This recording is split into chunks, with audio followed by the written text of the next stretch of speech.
নেদারল্যান্ডসের বিপক্ষে বাংলাদেশের তৃতীয় টি-20 ম্যাচটা বৃষ্টিতে ভেসে গেছে। বৃষ্টিতে ভেসে যাওয়ার আগে নুরুল হাসান সোহান 11টা বল খেলার সুযোগ পেয়েছেন এবং এই 11টা বল খেলে তিনি 200 স্ট্রাইক রেটে 22 রান করেছেন, যেখানে তিনি দুটো ছক্কা আসলে মেরেছেন। প্রথম দুইটা টি-20তে একাদশে ছিলেন না নুরুল হাসান সোহান এবং এই ম্যাচটাতে তিনি যদি ব্যাট করার সুযোগ না পেতেন সেই ক্ষেত্রে এশিয়া কাপে তার আসলে মাঠে নামাটা অনিশ্চিত হয়ে যেত, অর্থাৎ প্লেইং ইলেভেনে তিনি থাকবেন কিনা সেই প্রশ্নটা আসলে উঠতো। কিন্তু এখন বলা যায় নুরুল হাসান সোহানকে এশিয়া কাপের ম্যাচগুলোতে আমরা হয়তো প্লেইং ইলেভেনে দেখবো এবং এই প্রশ্নের উত্তরটা দিয়ে দিয়েছেন আসলে তাওহিদ হৃদয়। তাওহিদ হৃদয় তিনি 3 নম্বরে ব্যাট করতে নেমে 14 বল খেলে মাত্র 9 রান করেছেন 64.28 স্ট্রাইক রেটে এবং তাওহিদ হৃদয় বেশ কিছুদিন ধরেই আসলে স্ট্রাগল করছিলেন। কিছুদিন ধরে তিনি খুব ভালো স্ট্রাইক রেটে টি-20তে ব্যাট করতে পারছিলেন না।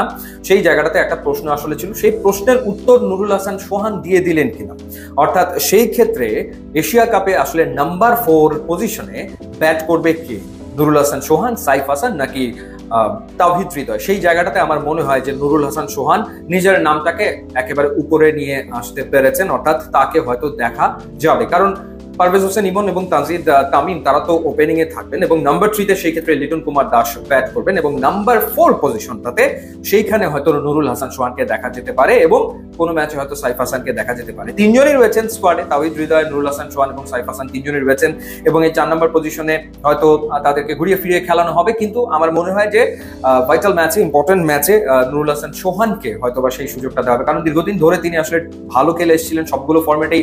নিউজিল্যান্ড এ দলের বিপক্ষে তিনি দারুণ পারফর্ম করেছেন।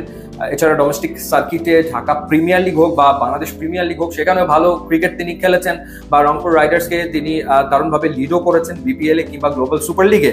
তো সেই জায়গাটাতে নুরুল হাসান সোহানের যে অভিজ্ঞতা আছে সেই অভিজ্ঞতা তাকেও আসলে আমার মনে হয় যে টিম ম্যানেজমেন্ট মূল্যায়ন করবে এবং যদি মূল্যায়ন করে তাহলে 4-এ নুরুল হাসান সোহানকে হয়তো এশিয়া কাপের ম্যাচগুলোতে দেখা যেতে পারে। এবং সেটা যদি হয়, সেটা হলে সেটা মনে হয় না ডেফিনেটলি খারাপ হবে, বাংলাদেশের ব্যাটিং অর্ডারটা আর একটু হয়তো বা শক্তিশালী হবে।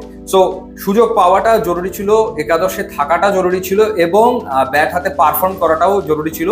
নুরুল হাসান সোহান আসলে সেটা করতে সক্ষম হয়েছেন। মাত্র 11টা বল তিনি খেলেছেন, কিন্তু 11টা বলে অন্তত টি-20 অ্যাপ্রোচটা তিনি দেখাতে সক্ষম হয়েছেন, যে ইন্টেন্ট বা যেই আমরা কি বলে যে অ্যাটাকিং ব্যাটিং অ্যাপ্রোচটা টি-20তে দেখতে চাই ব্যাটারদের কাছ থেকে, সেটা তিনি আসলে দেখিয়েছেন।